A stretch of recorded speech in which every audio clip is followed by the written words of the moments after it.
Hi there. Welcome back to another video recapping the last few stages in the Fantasy Tour de France game. A lot has happened since my last video, so let's start with a real quick recap of week 2, stages 7 through 13. Stage 7 was the first ITT. Remco won, beating Tadej Pogacar by 12 seconds. Tadej, interestingly, put about 25 seconds into Jonas Vingegaard, who came in fourth on the day just behind Primoz Roglic. Interestingly, Campenarts and Vauquelin had a pretty good day, coming in at fifth and sixth respectively and breaking into a category of leaders that's pretty much just the GC guys. Adam Yates did end up losing a lot of time. He was about a minute 47 back from Remco, so not great for his GC prospects. He does also seem to be the super domestique on the UAE team that is most committed to supporting Tade at all costs. So probably not the best rider to pick up. Fortunately, that's not going to be a tough decision for many people because he's classified as a leader. And so most people aren't going to have him in the top three leaders for them to choose from anyways. So not too many people in the fantasy game have Adam Yates on their team. Taking a look at stage 8, this was a sprint. Biniam Girmay ahead of Philipsen. Jonas Abrahamsen continues to be a beast. He was in a breakaway pretty much solo the whole day, mostly solo. Scored the most points on the day, even ahead of Biniam, who won the sprint. Not too much else was noteworthy from this stage. Stage 9 was a really fun one to watch. We had a pretty sizable break go up the road, and Turgis won from the break. Really great to see Turgis scoring some good points. He also got seventh in the sprint on stage 8, so he's certainly in good form and someone to consider for a medium to low cost rider if you have a slot for a sprinter. He also subsequently went in the break on stage 12, so definitely a very active rider. Pidcock lost the sprint. He came in second on the day. This likely means that Pidcock's going to be trying to take a flyer in one of the mountain stages. I don't, however, recommend picking him up right now just because he's so expensive. He's tying up a lot of stars, and he's not the kind of rider who's going to be in the break every day, just trying to roll the dice.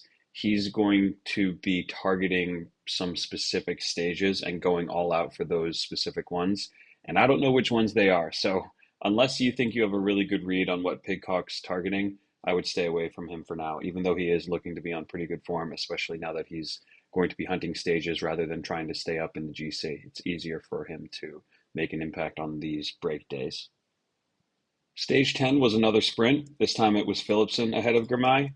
It was a pancake flat day, and yet there was almost no break. I mean, there were a couple riders for a few kilometers, but come on, guys. I don't know what's going on here. Total Energies, FDJ, those guys have got to get folks in the break on days like this. It's kind of crazy to me that no one would be willing to commit.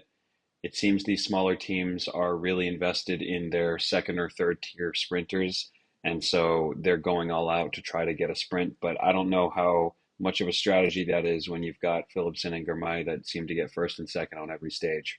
Someone like Demar, like Arkea's working for Demar, AG2R is working for Bennett, Movistar for Gaviria, Cofidis for Cockard, and also Zongul. Zongul actually has been sprinting on one or two stages alongside Cockard, which is a little weird.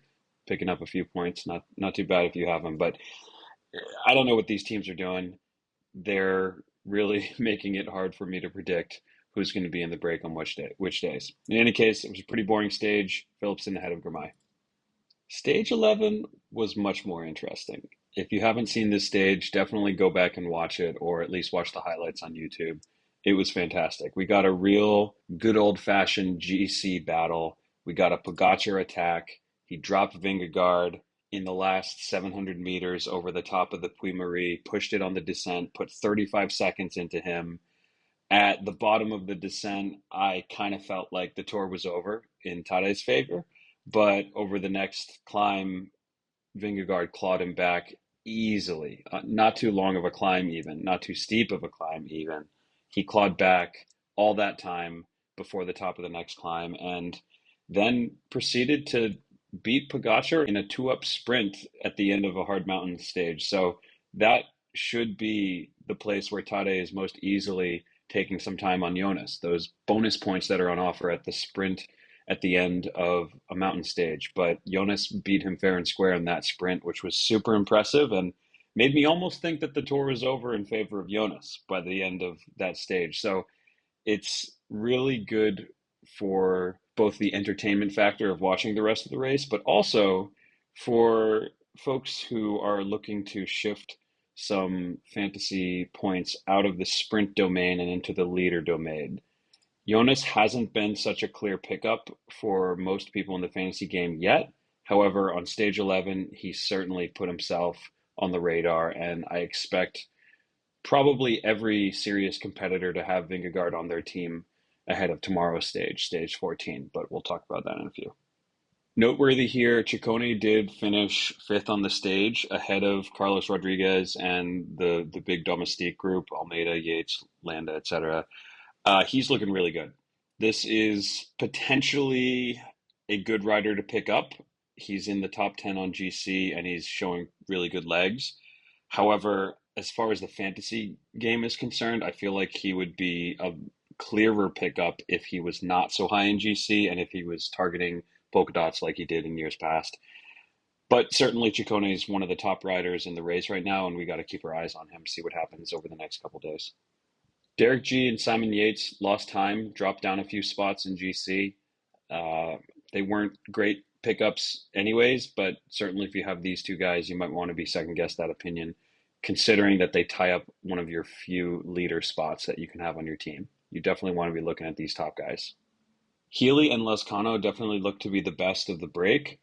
EF really went for it pretty hard. They invested a lot with not just Healy, but Carapaz as well. I think that the EF guys are definitely going to be really active in the mountains, and especially Healy being only 13 stars. He's one of the top prospects for the last slot on most people's rosters after they have the three leaders and one sprinter. So we'll be keeping our eyes on him over the next couple of days, and tomorrow in particular, stage 14. Stage 12 was another sprint stage. This time it was Biniam ahead of Wout van Aert. For some reason, Wout van Aert decided to start sprinting the day after he had a pretty bad crash and the day that I dropped him from my fantasy team. So I don't know what's going on with Wout. He looked to be in worse and worse form day by day, especially with his crash. And then he sprints to second place. And spoiler alert, he got second place again today. So I don't know what's going on with him. If you had the conviction to hold on to him till now, congratulations. I do still think he's probably someone you want to be trading out for a climber now that we're out of the sprint phase, but he certainly picked up a lot of points in the last few days. Biniam on this stage really kind of solidified his lead in the green jersey. It's going to be really difficult for Philipsen to come back now, but it's not clear exactly to me how active he's going to be in the mountains, which will determine whether or not he's a good hold. I think he is a pretty good hold. I think he is going to be active in the mountains, considering what happened today. Also, this is the day that FDJ and Total Energies finally decide to put some idiots in the break. Why on stage 12 and not 10? I don't know. It makes no sense to me. But Abrahamson was also in that break, picking up a lot of points for pretty much everyone because everyone has him right now. But it is what it is. Also, great to see Turgis in the break, and also in addition to being in the break for 113 kilometers, he also sprinted he contested the sprint and he sprinted for 17th place. So picking up some nice points for someone who's only 9 stars. Congrats to anyone who still has him on their team. Also, Roglic crashed pretty hard in the final 15K or so. He lost 2.5 minutes to the leaders. He looked really beat up coming across the finish line, and his train was moving really slowly, trying to bring him back. So, really did not bode well for him. In fact, he didn't even start the next day. So that's pretty huge for the league here. With Roglic out after stage 12, that means that a lot of the second and third tier GC guys rise up by one spot. There are a few people who are in that, third tier in the yellow jersey, someone like Healy, Romo, G, Ciccone, etc. Those guys are all earning a little bit more points just because Primo's at fourth place dropped out. Looking at stage 13 itself, today we had Philipsen over Van Aert with Girmay in fourth place. This is the second place in a row for Wout van Aert. Like I said, it's nice to see him finally earning some points. Despite the fact that Biniam only came in fourth to Philipsen in first, I think this actually is a boon for anyone who's holding Biniam on their team because that really allowed Philipsen to claw back a fair amount of points, green jersey points today, which means that Gourmet is going to have to be active over the next few stages in the mountains, especially stages like tomorrow, where there is a sprint before a big climb. So I think that's really good because it means that it's more likely for Biniam to be earning some breakaway points, whereas he wouldn't have needed to get in the breakaway if he had such a commanding lead if, say, he won today and Philipsen came in fourth. Nikias Arndt came in fifth on the stage. That's a nice little 98 points for a rider who only costs 5 stars. So congrats to anyone who still has him on their team. I started with Arndt, but I traded him over the course of the tour. So that's a little bit of a bummer, but kudos to anyone who still has him on their team. Arnaud Delis continues to disappoint, just incredibly inconsistent. He's had bad luck. He's been caught up behind some crashes. He's had bad positioning. Call it luck, call it skill, planning, team strength, whatever it is. Very disappointing with Arnaud Delis. I'm kind of bummed that I traded Wout van Aert for Delis a few days ago. He really hasn't paid off. So if you haven't gotten rid of him already, definitely you're going to want to get rid of that guy. Ironically, I say that, and who knows, maybe he wins stage 18 from the break, we'll see. But he's certainly not a safe pick at 18 stars. Of course, no stage would be complete without Abrahamson in the break for at least 76 kilometers, so he's racking up a clean 140 today. Pretty nice. So if we look at the overall points that have been earned so far from stage 1 to 13, couple takeaways. Tade's in the lead here. That's unsurprising. We knew that would be the case. Every serious competitor in the game has him on their team. However, he's only the sixth most efficient rider in terms of points per cost. Points per cost is far and away being led by Jonas Abrahamson.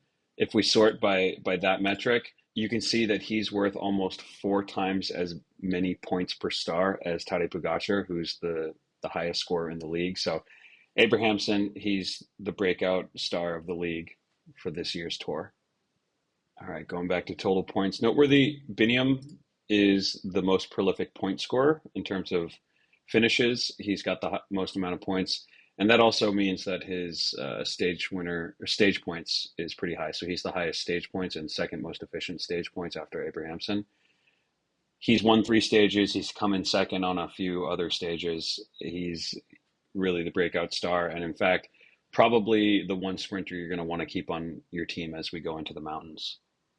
It's also noteworthy that 14 of the top 25 most efficient riders overall, looking at this points per cost, they are riders who scored the majority of their points from breakaway kilometers. So those low cost riders that seemed to be almost random picks at the start of the league are really determining who's doing well and who's not.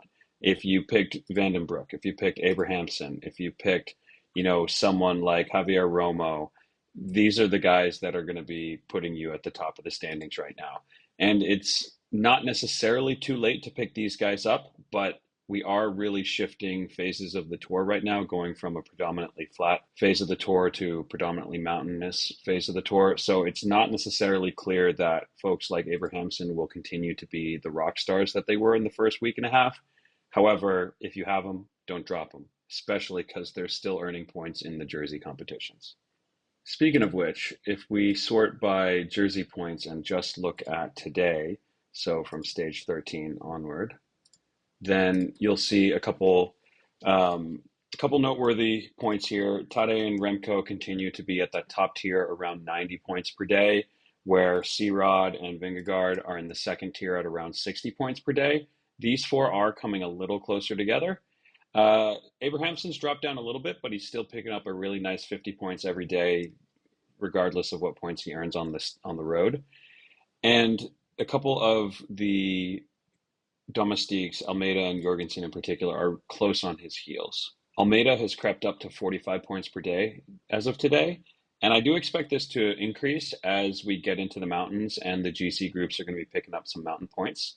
So I think that Almeida might be a good pickup if you're already capped on the three leaders and you want to spend your points on one big expensive climber as opposed to several less expensive riders like Healy. So Almeida is someone to look out for. Frank Vandenbroek is still riding the success of his early wins. He's still picking up a nice 25 points every day, regardless of what he does on the road, which is really great. I actually picked him up late, much later than I wish I had, and I'm still keeping him on my team. And also, he showed really good form all throughout the tour, and I expect him to be in some breaks in the mountains. So I think Vandenbroek's a really excellent rider to have on your team right now. Same with Javier Romo. I think that these riders in particular just go to show how valuable it is to have your low cost riders be eligible for the white jersey. These guys are nowhere near contention to win the white jersey, but they are picking up a really nice 10 and 7 points respectively every day, every stage at this point in the race, just because they're eligible for that category and there's not too many riders that are doing better than them. All right, let's look at the withdrawals. So we did have Pedersen drop out on stage eight. This was a lesson learned for me. I've had to learn this lesson several times over the years, but when someone crashes who's on your team, especially if they're a marquee rider, set an alarm to wake up early if you live in North America, because sure enough, Pedersen announced that he was withdrawing from the race prior to the fantasy rosters being locked down for the day. But I was asleep, so I lost out on a whole bunch of points, and it was particularly frustrating because I had already planned that I was going to trade him out for Binny if he did withdraw. And sure enough, Binny won the stage that day. So Pedersen withdrawing was unfortunate for those of us who still had him on the team on their team on stage eight. We lost Vlasov in stage 10. He went down with a pretty nasty crash. Looked like he got a concussion, but they put him right back up on the bike, so that was pretty scary. We lost a bunch of folks on stage 11, and this is where things started to turn from almost no withdrawals to all of a sudden every day we have a whole bunch of withdrawals. And there is definitely some illness that's going around the peloton. Fred Wright, who's a really strong hard man type rider, he was outside the time limit. Probably shouldn't have been allowed to finish the stage given the state he was in. I think he had COVID. I'm not 100% sure, but a couple of riders certainly had COVID. And more riders than are listed here had COVID and still rode and still finished the stage. And sure enough, the next day, a whole bunch of riders dropped out. Not all of these are COVID, but there's some illness, some crashes mixed in there. But yeah, we got De Klerk, Wright, Izagirre, Renard, Bilbao, Krag Anderson, Rickart, Jakobsen, Fedorov, Morku, Ayuso, Roglic, and Harada. So Ayuso was confirmed to be a COVID withdrawal, which is pretty disappointing for the UAE team, but Ayuso didn't seem to be helping very much in the mountains. So take that how you will. But Primo's leaving was definitely a result of his crash, not an illness, but certainly going to have a very big impact on the rest of the race. Also, you just want to note these teams here. You just want to be wary of those teams that have confirmed COVID cases. Ayuso on UAE, Morkov on Astana, I think Cofidis as well. These are the teams that if you have a rider on them, you want to be checking the news before you go to bed or before the stage starts to just double check whether anyone else on that team has tested positive and is withdrawing before the stage starts. All right, if we look ahead to the final week of the tour, we are really hitting an inflection point right now. While the first 2 weeks or so of the tour have had a ton of flat stages, some hilly stages, we're getting into the mountains. And so in the final 8 stages, there are 5 mountain stages, 1 sprint stage, 1 hilly break stage probably, and 1 climbing TT. So we are definitely in climber's paradise right now. And so as we're getting to this last half of the tour and last almost the last week of the tour, you have to spend your credits very, very wisely. People are starting to run out, and you don't want to be one of those players that runs out of credits before the end. Be sure to keep 1 to 2 trades for the final couple of stages as the GC battle has really and the polka dot battle has really shaken out. And then ideally leave at least 1 trade in reserve in case someone big on your team withdraws, they crash out, whatever. That said, Right now is the time to spend some credits. We are at the inflection point where we're going from the flat phase to the mountainous phase, and you should be looking to sell your sprinters. Whereas up until now, having three sprinters or versatile sprinters has been the norm. You probably want to go down to one. That's my advice. Go down to just one sprinter, and it should be someone who is contesting the green jersey and is going to be picking up a lot of jersey points every day and is going to be fighting for that green jersey with intermediate sprints and potentially breakaways to get to those intermediate sprints. Well, there's only two people that meet those criteria, so it's either Philipsen or Biniam. I personally like Biniam for a lot of reasons. He's cheaper. He's only 15 stars to Philipsen's 23 stars, which allows you to pick up someone like Vingegaard instead of Philipsen. He also has been more reliably earning more fantasy points even on the stages he doesn't win. He also climbs better than Philipsen. Not that Philipsen is a slouch, but he doesn't climb as well as Gourmet does, at least on paper. And Gourmet's already in green, so he's holding the lead, earning a few more points every day. So my recommendation, hold on to Gourmet, get rid of Philipsen, get rid of any other sprinters you have on your team, except maybe you want to hold on to someone like Turgis, who is not a pure sprinter, but is also active in the breakaways and is scraping together some points here and there. I don't know how active he'll be in the mountains, but someone that falls in that category is a little bit more of a question mark for me, whereas someone like DeLee, Groenewegen, get rid of those guys. They only really have one clear stage that they're going to be going for over the course of the rest of the tour, and you need guys that are going to be more valuable than that on your team at this point. On that note, you're going to want to pick up GC riders and you're going to want to pick up the top ones, especially if you had Philipsen on your team and you're selling him. You've got a lot of stars at your disposal. So you should be looking to pick up the top three. I think the top three are pretty clearly Vingegaard, Pogacar, Evenepoel. Rodriguez is earning slightly more points today than Jonas is on jersey points because he's eligible for the white jersey, but I don't think he's overall as good of an investment as Vingegaard, especially considering we're getting into the stages that Vingegaard is going to be winning or coming second quite a bit. My prediction is that every serious team is going to have three out of these four riders on their roster tomorrow. And I think that those three riders, especially if they are Vingegaard, Pogacar, and Evenepoel and not C-Rod, they're likely to remain locked into the team until the end of the tour. After you've got three riders and you've got Biniam and you probably have Jonas Abrahamsson, your last few spots you're going to want to fill out with either one singular top climber, such as Yao Almeida. He's actually my top choice for this option, or two less expensive riders like Ben Healy, like Madouas, like a few others on the list, maybe Ciccone if you can afford him. Whether or not you choose between those two options today or tomorrow is a decision that you can make based on how much risk you want to take on. If you're already in a commanding lead in your league and you want to play it safe, just keep whoever is that additional expensive rider you have on your team, even if it's someone like DeLee. Keep DeLee on your team for one more day and then see how Almeida does, see how Healy does, see how Madouas does, see if the GC guys are giving the break a lot of leash and see if there's any riders that are really making a clear effort to take polka dots. Then you can decide, all right, well, if Madouas is going to be a really good pickup for the last week, then I can afford to have both Madouas and Healy rather than just João Almeida and a 5-cost rider or a 6-cost rider. For your low-cost riders, I still do think that Abrahamsson's a good hold. I still think Frank Vandenbroek's a good hold. I like Romo as well. Like these guys who have done well are likely good holds if you have them. However, I don't know if I would pick them up blind today if you don't have them.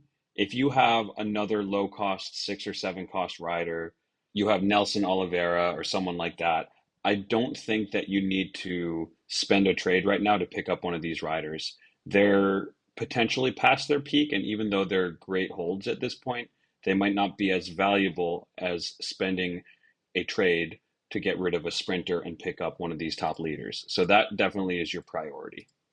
All right, looking at tomorrow's stage profile, we have a pretty short stage. It's only 152 kilometers. It's got an early intermediate sprint and it's before any mountains. This means that there's going to be a lot of competition for the break. There's going to be a lot of people that want to get to this intermediate sprint for their sprinter, and there's going to be a lot of people that want to get a lead on the GC group before we get over the Tourmalet. I don't know what's going to happen, but I certainly think that some of the climbers will show their cards tomorrow. And so if you're trying to play it safe, don't make too many trades tonight. Wait to see what happens tomorrow, and then go aggressive with your trades at the end of the day tomorrow. Looking at the betting odds, a lot of the pundits that I've been following online seem to think it's going to be a GC day, and the bookies seem to agree with Vingegaard and Pogacar almost tied roughly on most sites for shortest odds. It does seem like with the profile, it's not likely that they're going to send a flyer for half the stage. It may be just a controlled reel in of the breakaway before an attack on the final climb, or maybe the penultimate climb. Ideally, that sort of race would favor Pogacar, but if Jonas goes for it, if he really targets this stage as one of the stages he wants to take time on Poggy, I think he can put a lot of time into Pogacar on today's stage. That said, it would require a pretty big investment from his team, from Jorgensen, and I don't quite see that happening when we're just going into this phase of mountain stages. So more likely than not, I'm expecting small gaps in the GC group and potentially even a sprint at the top of the last climb. So I'm leaning towards putting my stage win bonus on Tade, but if you think differently, you're certainly not taking on that much more risk by picking Jonas. And in fact, some people would think that's a safer bet. If you're feeling a little bit desperate and you need to differentiate your team from folks ahead of you, it might be wise to double up on a breakaway rider, someone like Healy, Carapaz, Simon Yates, Pidcock, Bardet, Butrago, Wout Poels, like any of these big name, big climbers. I don't think we're going to be getting someone like Abrahamson to win this stage, even Vandenbroek. I think you're going to want to pick the more proven, well-known climbers. There's a lot of climbing in the second half of this race. I think one of those big names is definitely safer than one of the small names, but I still think it's going to be a GC day. So make that choice at your own peril. Looking at my fantasy team, well, I'm not in the running anymore. I'm quite far behind. And so I had to take on in the last week quite a bit of risk, and not many of those risks paid off. I fell behind with Mads Pedersen. My picks of Pidcock and Van Aert and my timing of selling them weren't super great. I also took some risks by doubling Abrahamson on a couple stages, and they didn't end up being the stages where he was scoring a lot of breakaway points. So I missed out on a lot of free points, so to speak, where I could have doubled up Philipsen or Binney. And on the last few stages, I've just guessed wrong as to which stages Biniam's going to win versus which stages Philipsen's going to win. So I had the wrong stage win bonus. So I'm not doing so great. Don't pay too much heed to my exact choices over the last few days. They don't reflect what I think is optimal. They reflect what I think is necessary for someone like me who's doing so poorly, what they need to do to come back from behind. For tomorrow, I've elected to take a relatively safe pick, I think, in picking up a singular expensive GC rider as we go into the mountains. So I picked up Almeida. He's kind of effectively a fourth leader, but he's classified as a climber. This is likely a slot that we'll be swapping out once or twice, even over maybe even three times over the course of the next week. But I think that I can't afford to wait to see what happens tomorrow. I need to pick up someone now who I think is going to be scoring a lot of points tomorrow so that I can try to bridge the gap on anyone who might be playing it safer and holding on to a second sprinter until they see what happens tomorrow. So I've already sold off both DeLee and Philipsen, and I picked up Vingegaard and Almeida. If we take a look at the global leader, their team is looking really, really good. Pretty similar to mine. I'm expecting that they probably will have sold Philipsen or maybe two other riders to pick up Vingegaard for tomorrow. We'll see what happens there. But they have a pretty similar team to mine at the moment, with the exception of Madouas and Romo being in place of my Almeida and Grelier. That's assuming he's going to trade Philipsen for Vingegaard, which I think he probably will, or they probably will. Notably, this player has 4 stars to spare, so any one of these riders could be traded up for someone 4 stars more at any point in time, and they've only used 4 trades throughout the tour, so They have at least 4 trades left and up to 6 if they earned the 2 bonus trades ahead of the tour. This person is looking very hard to beat. Looking at the Global League, I'm happy to see Tomas and Steve, who are a member of our JFJ Community League. They're in 5th and 7th, and I think they're doing pretty well. I think they have a shot to move up higher and maybe even win it. So really excited for these two guys, and happy that we get to live vicariously through them because they're kicking ass. All right, with that, thank you for bearing with me on this long video. I'm not sure that I'm going to be making too many more videos over the course of the tour because I'm actually going to France to see the finish. So if you're going to be there in Nice, drop a comment below and maybe I'll see you there. All right, good luck, everyone. Enjoy the last week of the tour. Take care.